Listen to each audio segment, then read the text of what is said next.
How are we doing, people? We okay? You holding up? Some of you feeling that? Yep. Good. It's important stuff. It really, really is. It's everything. It's everything. And we need this message every single day. Every single day. Because there are two things that are going on each and every day for all of us. That flesh thing we were talking about earlier on is trying to drag us back to good deeds, good works, to law, and to self-righteousness. Right? That's every day. And so we need to be reminded of this every day, multiple times a day. Because the bent of our heart is towards law and self-righteousness, to justify ourselves by our good deeds and to look down on others as a result. So we need this. The other thing that happens is that the enemy would love nothing more than to divert you from the truth of this by accusing you every day. By getting into you every day, whether it's through the voice of other people saying to you, how could you possibly, you're not worthy. You think you're that great. How could God possibly save you? Remember what you did. Remember all those things. The enemy would love nothing more than to divert you from the true path. Right? The enemy wants to get into you and to lie to you and to accuse you.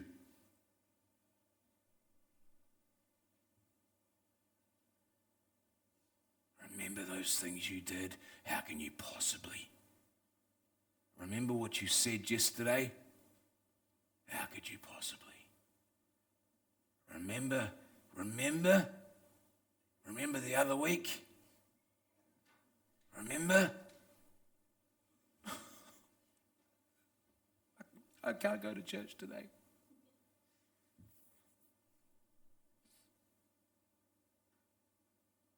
He wants to accuse you. He wants to derail you.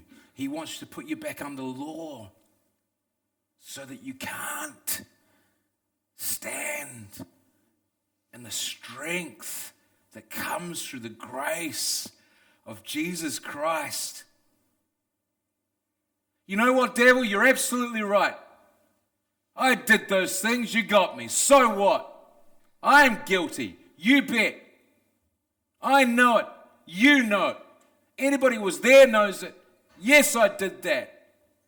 But Christ, He has paid for my sin.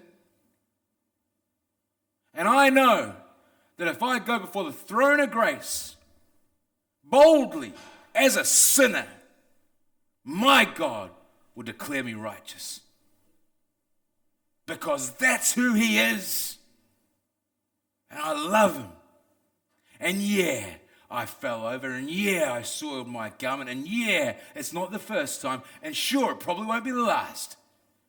But I tell you what, my God is able to forgive me again and again and again. He'll forgive me all the way to the very end. He is able to save me to the uttermost.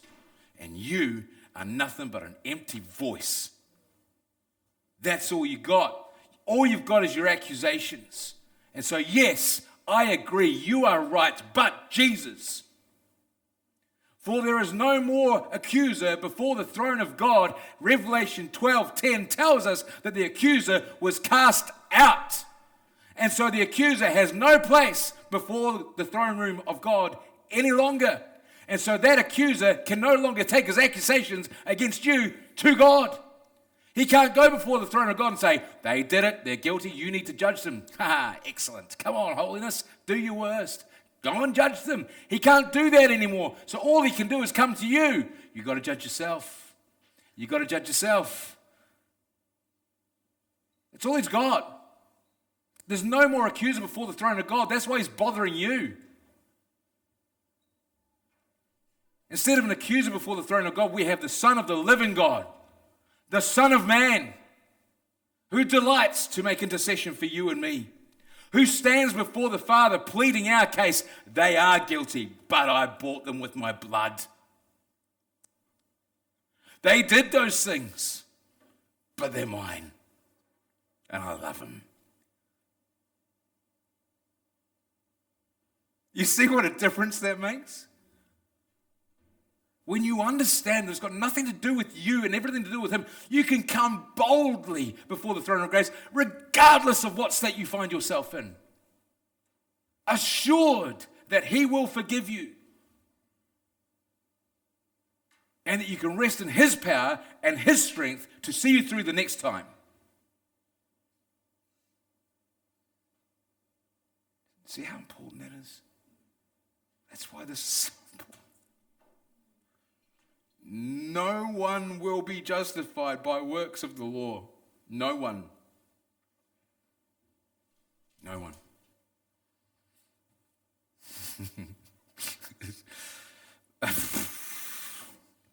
It's kind of everything. It's kind of everything. You know, that's why the gospel is so important, not only for our salvation, but for our growth as disciples. The gospel is the means by which disciples are made and grown. The gospel. Because we need it every day, because everything in us, the flesh, is dragging us to law. And the only way you can resist it is by resting in the gospel. Because those are the only choices you've got. Law or gospel. You can't have both. It's one or the other, and you need to choose.